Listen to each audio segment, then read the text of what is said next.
Hello, folks. How's it going? I just wanted to chat with you folks about the final exam and specifically the non-proctored final exam. I think that's super important to chat about because it's a majority of you folks. I think there's 20 of you who are doing the non-proctored final exam. So I wanted to kind of give you the lowdown of what that looks like. Let's go ahead and check out what we are going to do. So the first thing that we're going to look at here is I'm going to share my screen. So give me one moment as I pop up the exact thing that I need to share with you folks. All this information can be found on the Schoology website for the class course. So that being said, don't forget to check out Unit 8, and all the information that you need is, again, found there. So let's take a peek. Materials, pardon me. All right. Not in Unit 8, I apologize. It's the one that says non-proctored final. All right, there it is. So we're going to go ahead and share that. I'm going to share my entire screen to you folks.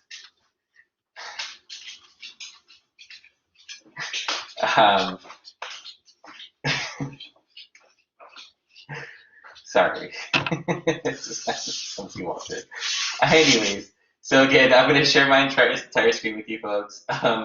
Let me show you what that looks like. So again, this is a non-proctored final, and as you can see here, what I have on the page. Oh. Okay, so we have two parts to it. There's a written dialogue and then a project and oral presentations. Two both very important pieces.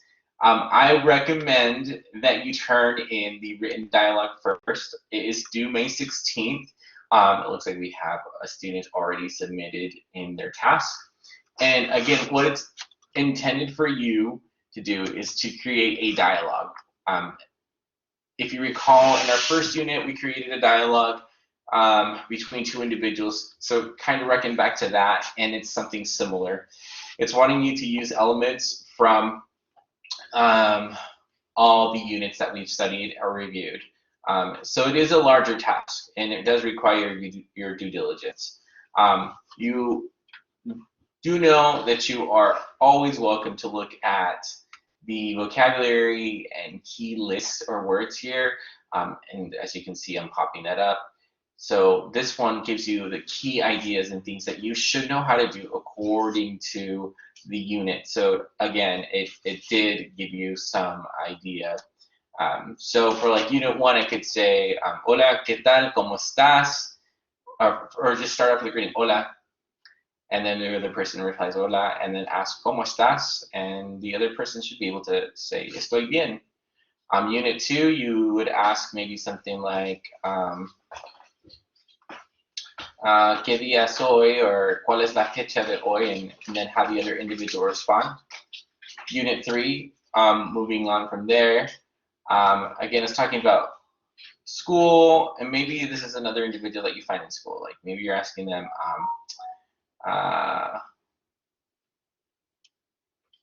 ¿cuántas clases tienes este año? Or again, they're using present tense form of the verb tener.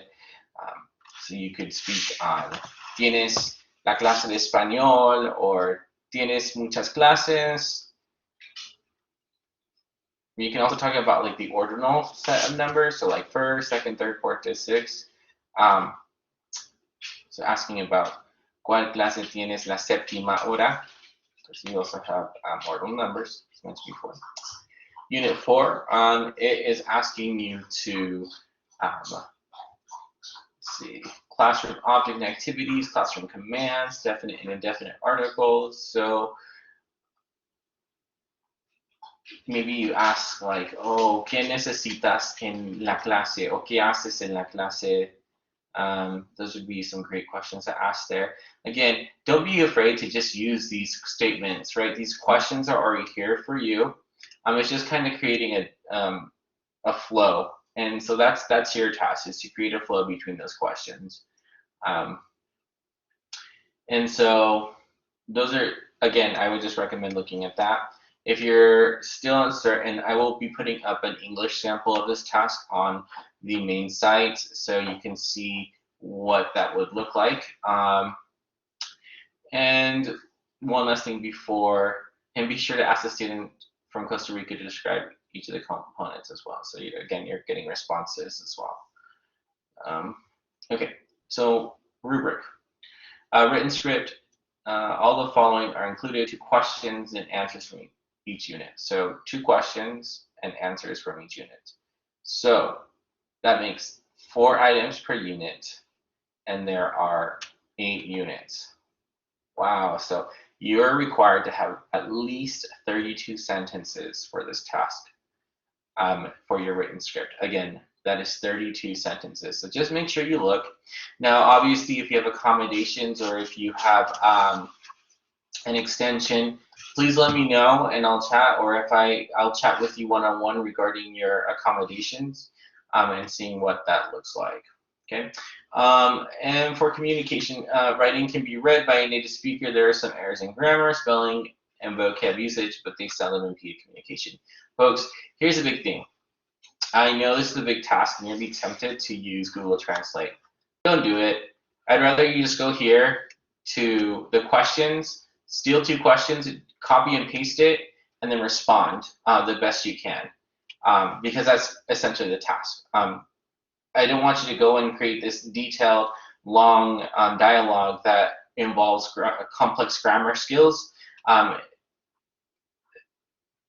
that you don't know and are unaware of, and then I have to unfortunately give you a fail for the task because you did not use vocabulary from the unit. So again, use the vocabulary. I cannot emphasize that enough. That is going to be your saving grace here. And know that if you need help with certain elements of like how to respond, just again, this here, like, ¿qué te gusta hacer? So what do you like to do? Here is the response. Me gusta, and then ... fill in the blank with what the individual likes. So the questions have already been provided to you. It's just you putting those elements together and then creating that dialogue. All right, moving on to the next thing. After you have submitted in your written dialogue, you are going to create a recording.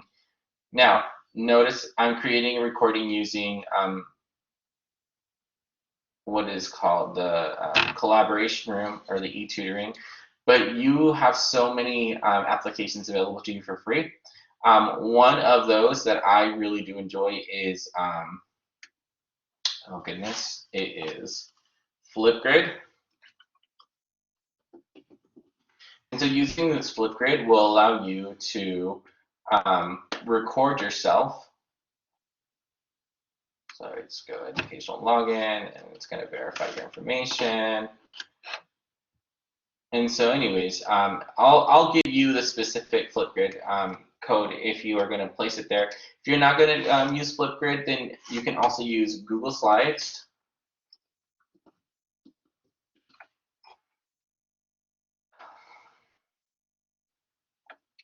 Okay, and then by using Google Slides, you can create a blank presentation. And once you're in the blank presentation mode, you can insert audio. So like recording of yourself, insert audio, insert audio. So you can do that by recording yourself and uploading whatever elements you've provided on here. I do believe that the presentation in itself, images to make PowerPoint more interesting for the reader. For example, you may show a picture of yourself skateboarding in your community. You can find a picture of someone in Costa Rica hiking in the cloud rainforest, since that's a popular activity people enjoy doing there. So again, they want you to create these comparisons, like this specific sample is asking like, what do you like to do? ¿Qué te gusta hacer? And then the one person says, me gusta andar en mi patineta, and the other one's me gusta hacer excursiones en el bosque. Prepare to give an oral presentation teacher, either live or recorded, where you act out the dialogue you have written while showing the presentation that accompanies it. Make sure to use the proper pronunciation and intonation. So that being said, if you would prefer, if you can't figure out any of the tools to record your presentation, you can choose to set a date with me to provide that as a live presentation. Okay. It's sometimes just, again, easier to create recordings. Got it. Let's see. So again, insert the recordings of your voice, or you can also use an application like Loom. Loom is super easy as well. That's free to you as a student.